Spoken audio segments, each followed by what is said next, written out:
സ്നേഹമുള്ളവരെ, ജീവൻ്റെ കവാടം, ഈ ജീവൻ്റെ കവാടം എന്നത് അനന്തമായ ജീവിതമാണെന്നും ആൽഫായും ഒമേഗായും എന്നത് ആദിയും അന്തവുമാണ്, അഥവാ അന്ത്യമില്ലാത്ത, beginning and end without end, അങ്ങനെ അന്ത്യമില്ലാത്ത ഒരു ജീവിതമാണ് ജീവൻ്റെ കവാടം എന്നത്. നമ്മുടെ വിശ്വാസത്തിൻ്റെ ഏറ്റവും വലിയ അനുഭവമാണ് ആ ജീവൻ്റെ കവാടത്തിൽ ഇപ്പോൾ തന്നെ നമ്മൾ കടന്നിരിക്കുന്നു എന്ന് വിശ്വസിക്കുന്നതിലൂടെ. ഈശോ യോഹന്നാൻ്റെ സുവിശേഷത്തിൽ 27 വചനത്തിൽ, എൻ്റെ ആടുകൾ എൻ്റെ സ്വരം ശ്രവിക്കുന്നു, അവ എന്നെ അനുഗമിക്കുന്നു, ഞാൻ അവയ്ക്ക് നിത്യജീവൻ നൽകുന്നു, ഞാൻ അവയ്ക്ക് നിത്യജീവൻ നൽകുന്നു. അനന്തമായ ജീവൻ, ഈ ലോകത്തിനപ്പുറത്ത് ദൈവത്തോടൊപ്പം എന്നേക്കുമായ ജീവൻ നമുക്ക് യേശു നൽകി കഴിഞ്ഞിരിക്കുന്നു എന്ന് വിശ്വസിക്കുക. അവ ഒരിക്കലും നശിച്ചു പോകയില്ല. Praise the Lord. അവയെ എൻ്റെ അടുക്കൽ നിന്ന് ആരും പിടിച്ചെടുക്കുകയുമില്ല. അവയെ എനിക്ക് നൽകിയ എൻ്റെ പിതാവ് എല്ലാവരെയും കാൾ വലിയവനാണ്. പിതാവിൻ്റെ കയ്യിൽ നിന്നും അവയെ പിടിച്ചെടുക്കാൻ ആർക്കും സാധിക്കുകയില്ല. ഞാനും പിതാവും ഒന്നാണ്. എന്നാൽ ഈ വിശ്വാസം ഇപ്പോൾ നമ്മൾ വലിയൊരു അനുഭവ തലത്തിലേക്ക് വന്നുകൊണ്ടിരിക്കുന്നു. എന്നാൽ ആദ്യ നൂറ്റാണ്ടിൽ ഈശോ സുവിശേഷ പ്രഘോഷണം ആരംഭിച്ചപ്പോൾ ഉണ്ടായിരുന്ന വലിയൊരവസ്ഥ, അന്ധകാരത്തിൽ സ്ഥിതി ചെയ്തിരുന്ന ജനം പ്രകാശം കണ്ടു. ആ അന്ധകാരം എന്ന് പറയുന്നത് ദൈവത്തെക്കുറിച്ചുള്ള അറിവിൻ്റെ അജ്ഞതയാണ്. ദൈവത്തെക്കുറിച്ചുള്ള ജ്ഞാനമില്ലാത്ത അവസ്ഥ, നിത്യജീവനെക്കുറിച്ചുള്ള ജ്ഞാനമില്ലാത്ത അവസ്ഥ. അങ്ങനെയുള്ള ഒരവസ്ഥയിൽ ഉദയം കൊള്ളുകയാണ് വിജാതീയർക്ക് പ്രകാശമായിട്ട് പ്രപഞ്ചത്തിൽ മുഴുവനും പ്രകാശം എന്ന് പറഞ്ഞാൽ. അവിടെയാണ് നിത്യജീവൻ. അവനിൽ വിശ്വസിക്കുന്നവരാരും തന്നെ നശിച്ചു പോകാതെ അവർക്ക് നിത്യജീവൻ. അപ്പോൾ ആ നിത്യജീവനാണ് യേശുക്രിസ്തു. നമ്മൾ കേട്ടു, മാലാഖ മറിയത്തിനോട് പറഞ്ഞത്, അവൻ്റെ രാജ്യത്തിന് അവസാനമുണ്ടായിരിക്കുകയില്ല. നമ്മളെല്ലാ ദിവസത്തെയും പ്രാർത്ഥനകളിൽ ഇതെല്ലാം പറയുന്നുണ്ടെങ്കിലും ഇത് ജ്ഞാനത്തിൻ്റെ, ദൈവീക ജ്ഞാനത്തിൻ്റെ വലിയ ഒരു വെളിപാടിലൂടെ മാത്രമേ ഇന്ന് ജീവിക്കുന്ന നമുക്ക് അന്ന് അനുഭവിക്കാനിരിക്കുന്ന നമ്മുടെ ആത്മാവിൻ്റെ നിത്യജീവൻ ഇപ്പോൾ തന്നെ അനുഭവിക്കുന്നു എന്ന് നമ്മൾ വിശ്വസിക്കാൻ സാധിക്കുകയുള്ളൂ. വിശ്വാസം എന്നത് ദൈവത്തിൻ്റെ ദാനമാണ്. ആ വിശ്വാസം എന്ന ദാനത്തിൽ ഇത് അടങ്ങിയിരിക്കുന്നു എന്നതാണ് അതിൻ്റെ വാസ്തവം. അതുകൊണ്ടാണ് യെശയ്യായിൽ പറഞ്ഞത്, നിന്നെ വെട്ടിയെടുത്ത പാറയിലേക്കും നിന്നെ കുഴിച്ചെടുത്ത ഖനിഗർഭത്തിലേക്കും നോക്കുവിൻ. അബ്രാഹത്തിൻ്റെ വിശ്വാസത്തിൻ്റെ ഉള്ളടക്കത്തിൽ ഈ അനന്തത ഉണ്ടായിരുന്നു.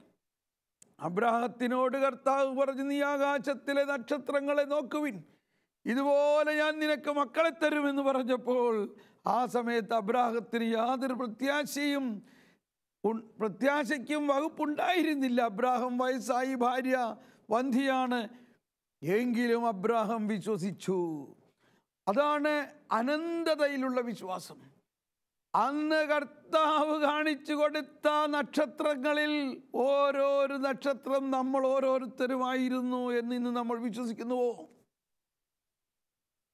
നമ്മൾ രക്തസാക്ഷിത്വത്തിലേക്ക് വരുമ്പോൾ അതിൻ്റെ പ്രധാന ചില ആശയങ്ങൾ ഞാൻ ഓരോ എപ്പിസോഡിലും ഇങ്ങനെ പറഞ്ഞു വരുന്നതിൻ്റെ അർത്ഥം, രക്തസാക്ഷിത്വത്തിൻ്റെ പ്രധാന രഹസ്യം, ദൈവം നമ്മെ സൃഷ്ടിച്ചത് എന്തിനു വേണ്ടി? ദൈവത്തിന് വേണ്ടിയാണ്. ഈ ഒരു ആശയം നമ്മുടെ ഉള്ളിൽ ഒന്ന് ഉദിക്കട്ടെ. ഇപ്പോൾ ഈ ജീവൻ്റെ കവാടം പ്രോഗ്രാമിൽ പങ്കെടുത്തുകൊണ്ടിരിക്കുന്ന നാം എല്ലാവരും ഒന്ന് മനസ്സിലാക്കാം. നമ്മൾ മനസ്സിലാക്കേണ്ടത്, എന്തിന് ദൈവം എന്നെ സൃഷ്ടിച്ചു? ദൈവത്തിന് വേണ്ടി എന്നെ സൃഷ്ടിച്ചു. എൻ്റെ ജീവിതത്തിൽ ഇതൊരു അനുദിന അനുഭവമാണ്. What for God created me. ദൈവത്തിന് വേണ്ടി എന്നെ സൃഷ്ടിച്ചു. അതുകൊണ്ട് കഴിഞ്ഞ 23 വർഷമായിട്ട് ഒരു ദിവസം പോലും ഇടവിടാതെ നിരന്തരം ദൈവത്തിന് വേണ്ടി ഉള്ള പ്രവർത്തനമാണ്. അവിടെയാണ് നമ്മുടെ ജീവിതത്തിൻ്റെ അനന്തത ഉദിക്കുന്നത്. ജീവൻ്റെ കവാടത്തിൽ നമ്മൾ പ്രവേശിച്ചു കഴിഞ്ഞിരിക്കുന്നു. നമ്മളുടെ ജീവിതം ദൈവത്തിന് വേണ്ടിയാണെന്ന് മനസ്സിലാക്കുമ്പോൾ, അപ്പോൾ ഇനി ദൈവത്തിന് ഇഷ്ടമുള്ളതെല്ലാം നമ്മളെ കൊണ്ട് ചെയ്യാം. നമ്മുടെ ശരീരം, നമ്മുടെ ആത്മാവ്, നമ്മുടെ മനസ്സ് എല്ലാം ദൈവകരങ്ങളിലാണ്. അതുകൊണ്ടാണ് ജ്ഞാനത്തിൻ്റെ പുസ്തകത്തിൽ പറയുന്നുണ്ട്, നീതിമാൻ്റെ ആത്മാവ് ദൈവകരങ്ങളിലാണ്. ജ്ഞാനം അധ്യായം 3. നീതിമാന്മാരുടെ ആത്മാവ് ദൈവകരങ്ങളിലാണ്. ഒരു ഉപദ്രവവും അവരെ സ്പർശിക്കുകയില്ല. കണ്ടോ, അവർ മരിച്ചതായി ഭോഷന്മാർ കരുതി. അവരുടെ മരണം പീഡനമായും നമ്മിൽ നിന്നുള്ള വേർപാട് നാശമായും അവർ കണക്കാക്കി. അവരാകട്ടെ ശാന്തി അനുഭവിക്കുന്നു. അപ്പോൾ നമ്മളെപ്പോഴും മരണത്തെ ഒരു സാഡ് ന്യൂസായിട്ട് കാണുന്നുണ്ട്, ഒരു ദുഃഖകരമായ കാര്യം. എന്നാൽ ഒരു വിശ്വാസിയെ സംബന്ധിച്ച് മരണം എന്നത് യേശുവിൻ്റെ മരണവുമായി ഐക്യപ്പെടുത്തുന്ന ക്രൈസ്തവൻ യേശുവിലേക്കുള്ള ആഗമനവും നിത്യജീവനിലേക്കുള്ള പ്രവേശനവുമായി അതിനെ വീക്ഷിക്കുന്നു. ഒരു ക്രിസ്ത്യാനിയുടെ മരണമെന്നത് യേശുവിൻ്റെ മരണമാണ്. യേശുവിൻ്റെ മരണത്തിലുള്ള പങ്കാളിത്തവും അതോടൊപ്പം നിത്യജീവനിലേക്കുള്ള ആഗമനവുമാണ് മരണമെന്നത്. സാധാരണ മരണം തന്നെ ആയാലും മരണം ഒരു ദുഃഖകരമായ കാര്യമല്ല. മരിക്കുമ്പോൾ മാത്രമാണ് നമ്മൾ പൂർണ്ണമായും ആ നിത്യജീവനിലേക്ക് പ്രവേശിക്കുന്നത്. ഇനി എങ്ങനെ മരിക്കുന്നു എന്നുള്ളതാണ് നമ്മുടെ രക്തസാക്ഷിത്വത്തിലേക്കുള്ള ആ വിളിയിലുണ്ടാകുന്ന ഒരു പ്രത്യേകത. മത്തായിയുടെ സുവിശേഷത്തിൽ ഇപ്പോൾ നമ്മൾ ഇനി ഈ എപ്പിസോഡിൽ പഠിക്കാൻ പോകുന്നത് മത്തായിയെക്കുറിച്ചാണ്.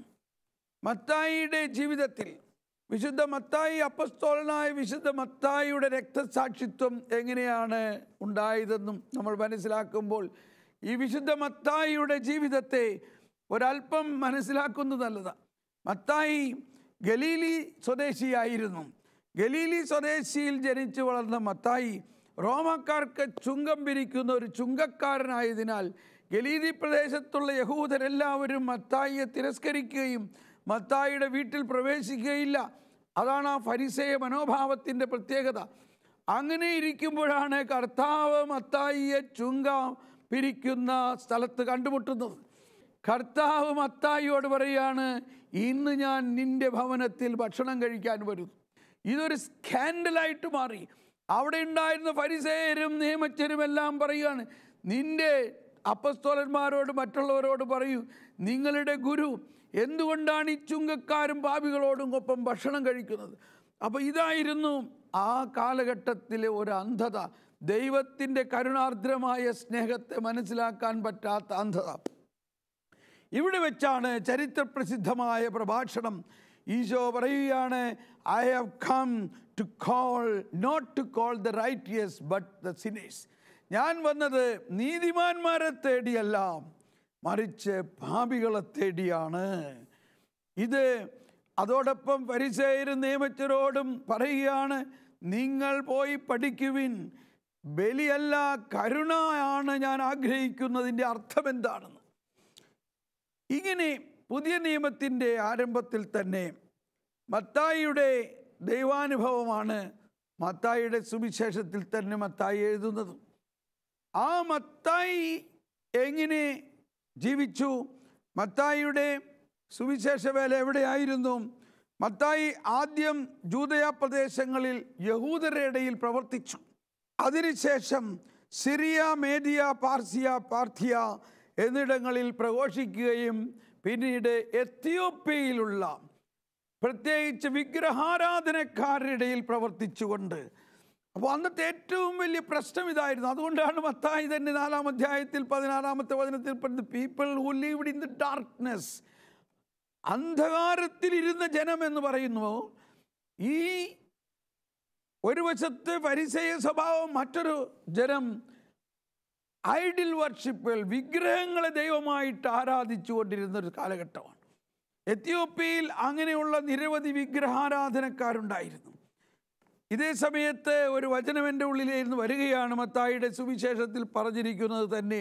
മത്തായിയുടെ സുവിശേഷം 10-ാം അധ്യായത്തിൽ പറയുകയാണ്, എൻ്റെ നാമം മൂലം നിങ്ങൾ സർവരാലും ദോഷിക്കപ്പെടും, അവസാനം വരെ സഹിച്ചു നിൽക്കുന്നവൻ രക്ഷപ്പെടും. അവർ നിങ്ങളെ ഏൽപ്പിച്ചു കൊടുക്കുമ്പോൾ എങ്ങനെ പറയണമെന്നോ എന്തു പറയണമെന്നോ നിങ്ങൾ ആകുലപ്പെടേണ്ട. നിങ്ങൾ പറയേണ്ടത് ആ സമയത്ത് നിങ്ങൾക്ക് നൽകപ്പെടും. എന്തെന്നാൽ നിങ്ങളല്ല, നിങ്ങളിലൂടെ നിങ്ങളുടെ പിതാവിൻ്റെ ആത്മാവിനാണ് സംസാരിക്കുന്നത്. മത്തായിയുടെ സുവിശേഷത്തിൽ ഒരുപാട് സ്ഥലങ്ങളിൽ രക്തസാക്ഷിത്വത്തിനെക്കുറിച്ചും യേശുക്രിസ്തുവിന് വേണ്ടി ജീവൻ നൽകുന്നതിനെക്കുറിച്ചുമെല്ലാം പ്രതിപാദിക്കുന്നുണ്ട്. ലോകം മുഴുവൻ നേടിയാലും എന്ത് പ്രയോജനം സ്വന്തം ആത്മാവ് നഷ്ടപ്പെട്ടാൽ? ഇതെല്ലാം ഈ രക്തസാക്ഷിത്വവുമായിട്ട് ബന്ധപ്പെട്ടിട്ടുള്ളതാണ്. ഇതാ മത്തായി കാലക്രമേണ അങ്ങനെ എത്യോപ്യയിലാണ് മത്തായിയുടെ രക്തസാക്ഷിത്വം നടന്നത്. എത്യോപ്യയിൽ വെച്ച് മത്തായിക്ക് കർത്താവിൻ്റെ ഒരു വലിയ ദർശനമുണ്ടായി. അവിടെ എത്യോപ്യയിലുള്ള വിഗ്രഹാരാധനക്കാരെ മാനസാന്തരപ്പെടുത്തിക്കൊണ്ട് അവിടെ ഒരു പള്ളി പണിയുകയും തൻ്റെ സുഹൃത്തായ പ്ലാറ്റൺ എന്ന വിശുദ്ധനെ ബിഷപ്പായിട്ട് അവിടെ നിയോഗിക്കുകയും ചെയ്യുകയാണ്. തൻ്റെ സുഹൃത്തായിരുന്ന പ്ലാറ്റൺ എന്ന ഡിസൈപ്പിളിനെ എത്യോപ്യയിലെ ഈ സ്ഥലത്ത് മിർമേനിയ എന്ന സ്ഥലത്തെ ബിഷപ്പായിട്ട് പ്ലാറ്റനെ സ്ഥാനാരോഹണം ചെയ്തിരിക്കെ, ആ എത്യോപ്യൻ സ്ഥലത്ത് വെച്ച് ഒരിക്കലുണ്ടായ ഒരു വെളിപാടിങ്ങനെയായിരുന്നു. കർത്താവ് ഈശോ മിശിഹ ഒരു യുവാവായിട്ട് മത്തായിക്ക് പ്രത്യക്ഷപ്പെട്ടുകൊണ്ട് ഒരു വടി കയ്യിൽ കൊടുത്തു. എന്നിട്ട് പറഞ്ഞു, ഈ വടി നീ ആ പള്ളിയുടെ മുൻപിൽ കൊണ്ടുപോയി നടുക, ഈ വടി പുഷ്പിച്ച് വളരും. അങ്ങനെ അതിലൂടെ ആ പ്രദേശം മുഴുവനും ഒരു വലിയ അനുഗ്രഹത്തിൻ്റെ സംഭവമായിട്ട് മാറും. അങ്ങനെ ഈ വടി അവിടെ നട്ടു. അതിൽ നിന്നും ധാരാളം ഫലങ്ങളുണ്ടായി. അത് വലിയ അനുഗ്രഹത്തിൻ്റെ ഒരു സംഭവമായിട്ട് മാറുകയാണ്. ഇങ്ങനെ ഇരിക്കെ ആ സിറ്റിയിലെ പ്രധാന അധികാരിയായിരുന്ന ഫുൾവിയാൻ എന്ന അധികാരിയുടെ ഭാര്യയും മക്കളും ആ പള്ളിയിലേക്ക് വരുന്ന വഴിക്ക് അവർ പൈശാചികമായ പിശാചിൻ്റെ പ്രവർത്തനം, പിശാചിൻ്റെ പൈശാചിക ആത്മാക്കൾ അവരെ പീഡിപ്പിക്കുന്നതായിട്ട് കണ്ട് മത്തായി പ്രാർത്ഥനയിലൂടെ ആ പിശാചുക്കളെ ഒഴിവാക്കി. ആ പിശാചുക്കളിൽ നിന്നും ഫുൾവിയാൻ്റെ ഭാര്യയും മക്കൾക്കും മോചനം കിട്ടിയതോടുകൂടി ഫുൾവിയാന് ഭയമായി. ഫുൾവിയാൻ വിഗ്രഹാരാധനക്കാരുടെ ഒരു നേതാവായിരുന്നു. അങ്ങനെയാണ് ഫുൾവിയാൻ്റെ ഭാര്യ ഈ വിഗ്രഹാരാധനയിൽ വിട്ട് ക്രിസ്തുവിൻ്റെ വിശ്വസിക്കുന്നവരായി മാറിയതോടുകൂടി ഫുൾവിയാനും വിഗ്രഹാരാധനക്കാരുടെ പുരോഹിതന്മാരും അടങ്ങുന്ന ആളുകളെല്ലാവരും കൂടി മത്തായിയെ പിടിച്ചു കെട്ടി, മത്തായിയെ തലകീഴായി ഒരു മരത്തിൽ കെട്ടിവെച്ചുകൊണ്ട് വിറക് കൂട്ടിവെച്ചുകൊണ്ട് തീ കൊടുത്ത് കൊല്ലുകയാണ് ചെയ്യാൻ തീരുമാനിച്ചത്. അങ്ങനെ വിശുദ്ധ മത്തായിയെ ആ മരത്തിൽ കെട്ടിയിട്ട് തലകീഴായി കെട്ടി നിർത്തി വിറകടക്കി വെച്ച് തീ കൊടുത്തപ്പോൾ ആ തീ അത്ഭുതകരമായ രീതിയിൽ പുറത്തോട്ട് പടർന്ന് അവിടെ ചുറ്റുമുണ്ടായിരുന്ന ആളുകളിലേക്ക് പടർന്നു പിടിക്കാൻ തുടങ്ങിയപ്പോൾ ഫുൾവിയാൻ ഭയന്നു വിറച്ചു. മത്തായിയെ തീ സ്പർശിക്കുന്നില്ല. മത്തായിക്ക് വിശുദ്ധ മത്തായിയുടെ ശരീരം തീ കൊണ്ട് പൊള്ളുന്നില്ല. തീ പുറത്തേക്ക് പടരുന്നു. ഉടനെ ഫുൾവിയാൻ തൻ്റെ പട്ടാളക്കാരോട് പറഞ്ഞുകൊണ്ട് 12 വിഗ്രഹങ്ങളെ അതിനു ചുറ്റും സ്ഥാപിച്ചു. വീണ്ടും തീ കൂടുതൽ ശക്തമായി വിറക് അടക്കി വെച്ച് കൂടുതൽ ശക്തമായി തീ കൊടുത്തപ്പോൾ ആ തീ പുറത്തേക്ക് പടർന്നിട്ട് 12 വിഗ്രഹങ്ങളെയും കത്തിച്ച് ചാമ്പലാക്കുകയും മാത്രമല്ല അതിന് പുറത്തു നിന്നിരുന്ന ഫുൾവിയാനിലേക്കും അവിടെ ഉണ്ടായിരുന്ന ഭടന്മാരിലേക്കും ഈ തീ പടർന്നു പിടിച്ചുകൊണ്ട് അവർ ആക്രമിക്കുന്നു, അല്ലെങ്കിൽ അവർ ഭയങ്കരമായ വേദനയിലേക്ക് വന്നപ്പോൾ ഫുൾവിയാൻ മുട്ടുമടക്കി മത്തായിയോട് പ്രാർത്ഥിച്ചു. അങ്ങനെ മത്തായിയോട് പ്രാർത്ഥിച്ചപ്പോൾ ആ തീ ശമിച്ചു. അവിടെ വെച്ച് ആ സ്ഥലത്തെ അധികാരിയായ ഫുൾവിയാന് മാനസാന്തരത്തിൻ്റെ അനുഭവം ആരംഭിച്ചു. അപ്പോൾ ഫുൾവിയാൻ മനസ്സിലാക്കി താൻ ആരാധിച്ചു കൊണ്ടിരിക്കുന്ന ഈ വിഗ്രഹങ്ങളൊന്നും ദൈവമല്ല എന്നും, വിശുദ്ധ മത്തായി പറയുന്ന, മത്തായി ആരാധിക്കുന്ന ജീവിക്കുന്ന ദൈവമാണ് യഥാർത്ഥ ദൈവമെന്നും, ആ ജീവിക്കുന്ന ദൈവത്തെ ആരാധിക്കുന്ന ജീവിക്കുന്ന ദൈവത്തെ പ്രഘോഷിക്കുന്ന മത്തായിയെ ഫുൾവിയാനും കൂട്ടരും കൊളുത്തിയ തീ ആക്രമിക്കുന്നില്ല എന്നും, ആ തീ അവരുടെ വിഗ്രഹങ്ങളെ തന്നെ ആക്രമിച്ചതിലൂടെ അത് ഫുൾവിയാന് ഒരു വലിയ ബോധ്യം നൽകി. യഥാർത്ഥ വിശ്വാസം, യഥാർത്ഥ ദൈവം മത്തായി ആരാധിക്കുന്ന ദൈവമാണ്. എങ്കിലും ഫുൾവിയാന് സംശയമായി. പക്ഷേ ഈ സമയത്ത് മത്തായി മരിക്കുകയാണ്. മത്തായി മരിച്ചുവെങ്കിലും, മത്തായി ജീവൻ വെടിഞ്ഞുവെങ്കിലും മത്തായിയുടെ ശരീരം പൊള്ളിയിട്ടില്ല. വീണ്ടും ഫുൾവിയാൻ ഒരു രണ്ടാമത്തെ പരീക്ഷണത്തിനായിട്ട് മത്തായിയെ ഒരു ഇരുമ്പ് ശവപ്പെട്ടി ഉണ്ടാക്കിയിട്ട് ആ ഇരുമ്പ് ശവപ്പെട്ടിയിലിട്ടിട്ട് കടലിൽ ഒഴുക്കാൻ തീരുമാനിച്ചു. ഈ കടലിൽ ഇത് നശിക്കുന്നില്ലെങ്കിൽ, ഈ കടലിൽ ഈ ശരീരം നശിക്കുന്നില്ലെങ്കിൽ ഞാൻ വിശ്വസിക്കും എന്നുള്ള ഒരു നിലയിൽ ഫുൾവിയാൻ മത്തായിയുടെ ശരീരത്തെ കടലിൽ ഇരുമ്പ് ശവപ്പെട്ടിയിൽ ഇട്ടുകൊണ്ട് കടലിലേക്ക് എറിഞ്ഞപ്പോൾ വാസ്തവത്തിൽ ആ ഇരുമ്പ് പെട്ടി സമുദ്രത്തിൻ്റെ ആഴത്തിലേക്ക് പോകുന്നതിന് പകരം കർത്താവിൻ്റെ അത്ഭുത പ്രവർത്തനങ്ങളിലൂടെ ഇതാ ആ ഇരുമ്പ് പെട്ടി വീണ്ടും കരയ്ക്കടുക്കുകയാണ്. അങ്ങനെ രാത്രിയിൽ കിട്ടിയ ഒരു ദർശനമനുസരിച്ച് തൻ്റെ സുഹൃത്തായ ബിഷപ്പ് പ്ലാറ്റോണ് ഒരു ദർശനം കിട്ടുകയാണ്. ഈ വിശുദ്ധ മത്തായിയുടെ ശരീരം അടങ്ങുന്ന ആ ഇരുമ്പ് ശവപ്പെട്ടി ഇതാ കടലിൽ കരയ്ക്ക് അടുത്തിരിക്കുന്നു എന്ന്. അങ്ങനെ പ്ലാറ്റനും ഫുൾവിയാനെ അറിയിച്ച് ഫുൾവിയാനും പ്ലാറ്റനും കൂടി അവിടെ ചെന്ന് മറ്റപ്പസ്തോല ശിഷ്യന്മാരോടൊപ്പം ചെന്നുകൊണ്ട് ആ മത്തായിയുടെ ശരീരം എടുത്ത് ആ പള്ളിയിൽ സംസ്കരിക്കുകയും അവിടെ വെച്ച് ഫുൾവിയാൻ മാനസാന്തരപ്പെട്ട് മാമോദീസ സ്വീകരിച്ചുകൊണ്ട് മത്തായിയുടെ പേര് സ്വീകരിച്ചുകൊണ്ട് അങ്ങനെ ഫുൾവിയാൻ ക്രിസ്ത്യാനിയായിട്ട് മാറുകയാണ് ചെയ്യുന്നത്. സ്നേഹമുള്ളവരെ, ഇവിടെ ഉണ്ടാകുന്ന വലിയ ഒരു രഹസ്യം ഈ മത്തായിയുടെ രക്തസാക്ഷിത്വത്തിലൂടെ ആ പ്രദേശം മുഴുവനും, ആ പ്രദേശത്തെ ഏറ്റവും പ്രധാന നേതാക്കളായിരുന്ന വിഗ്രഹാരാധനക്കായിരുന്നവരെല്ലാവരും മാനസാന്തരപ്പെട്ടുകൊണ്ട് ഫുൾവിയാൻ അടക്കം ഉള്ള ആളുകൾ ക്രിസ്തുമതം സ്വീകരിച്ചു എന്നുള്ളതാണ്. അങ്ങനെ വിശുദ്ധ മത്തായിയുടെ രക്തസാക്ഷിത്വം ആ എത്യോപ്യ പ്രദേശങ്ങളെ മുഴുവനും ദൈവത്തിലേക്ക് അടുപ്പിച്ചു.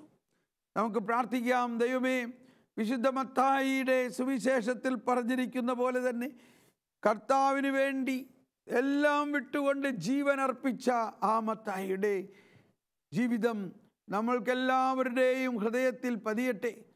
അത്ഭുതകരമായ പ്രവർത്തനങ്ങൾ, തീയിൽ വേവാതെ മത്തായിയുടെ ശരീരം ഇതാ അനങ്ങാതെ ഇരുന്നു.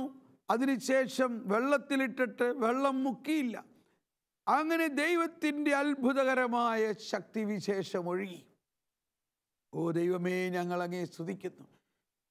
അപ്പസ്തോലന്മാരുടെ വിശ്വാസത്തിൽ, അപ്പസ്തോലന്മാരുടെ രക്തസാക്ഷിത്വത്തിൽ വളർന്ന നമ്മുടെ സഭയിൽ ഇനി നമുക്ക് അടുത്ത അപ്പസ്തോലനിലേക്ക് പോകാം.